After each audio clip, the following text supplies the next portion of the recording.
So Zion Williamson is obviously getting a lot of attention right now, Yeah. just like Trevor Lawrence is at Clemson. Yeah. But these guys, to me, like I think Zion's once a decade. I don't feel like there's going to be a lot of Zions. Well, how can you say that? Well, because I think he's the most celebrated high school guy since LeBron. Okay, but when do you come along? If it's once every decade, do you have to wait 10 more years, or what about 7 years and then you find the next Zion Williamson? I think you'll get 3 or 4 Hall of Famers out of high school, but I don't think like Zion, is there anybody in the pipeline? Are there any young guys we know the name of? Maybe it was the name Zion, but we've known the name Zion for a long time. We didn't know how good he was. We just knew he was this dunking machine. Right. And that was the big question mark going into college. Does he have a jumper? Now, he's not afraid to shoot. He's not a knockdown jump shooter. But, he might be able to make that better because you have to respect him going to the hoop. He's going to have to get better at, and maybe not three-point shots, but just that 15 to 18 feet where you're just, you're knocking down jumpers. That's important. But I do like his feel, his ball handling, his footwork. He is a willing passer, a good passer. It feels like he celebrates with his teammates. I don't get a feeling that there's any diva in his game. R.J. Barrett, maybe a little more. It feels like he wants the ball. He wants to score. That's really important to him.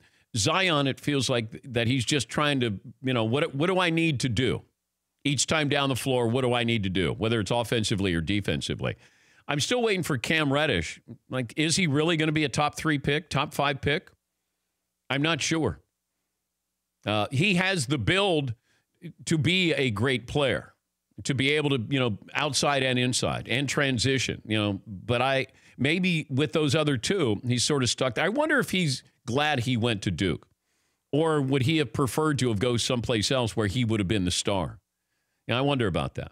But certain players are wired in the way that, they're okay deferring. Klay Thompson, and some of it's learned. Kevin Love was the star in Minnesota.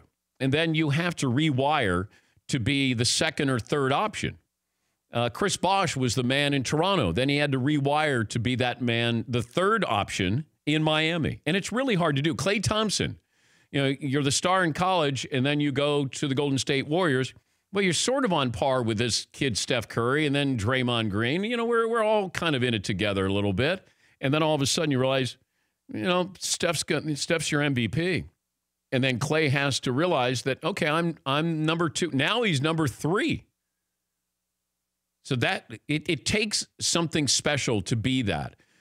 Is Zion going to go to the Knicks? And if he goes to the Knicks, let's say they won the lottery, and you bring in Kevin Durant, is he okay being that kind of player where you defer?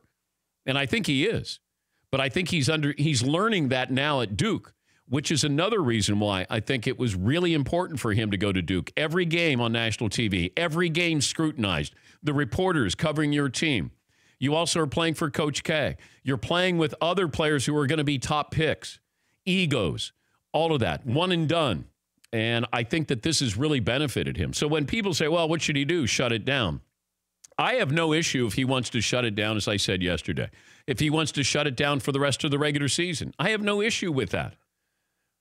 He's the one that makes the decision, not us.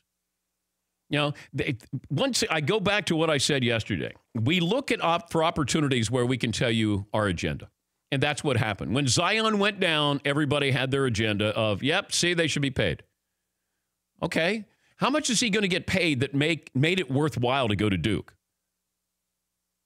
I mean, it's a silly argument with Zion Williamson. He didn't have to go to Duke. He had options. Could have gone to Europe. He could have just worked out for a year. He could have gone with LeBron's management team, that kid from Syracuse. He did that. But when you say, oh, they should be paid. Okay, how much am I paying Zion Williamson? I know that he's worth more than anybody, but how much am I paying him? But if he wants to stop playing and, you want to wait till the tournament and start playing again, I'm fine with that. The only person I care about in this, the only opinion I care about is Zion's. That's it. He needs to do what is best for him. Now, I care what his parents say, but his parents are going to approach this is we're in it. Let's decide what we're going to do. He said he wanted to play. He came there to play. And I think that when he's healthy, he'll be back in the lineup and playing the same way he's always played. It was a freakish injury. It was. Could it have been devastating? Yes, it could have. But even with let's say he was out with knee surgery, he's still going to be a really high draft pick. For more Dan Patrick Show, tune to Audience Channel 239 on DirecTV or download the Dan Patrick Show app.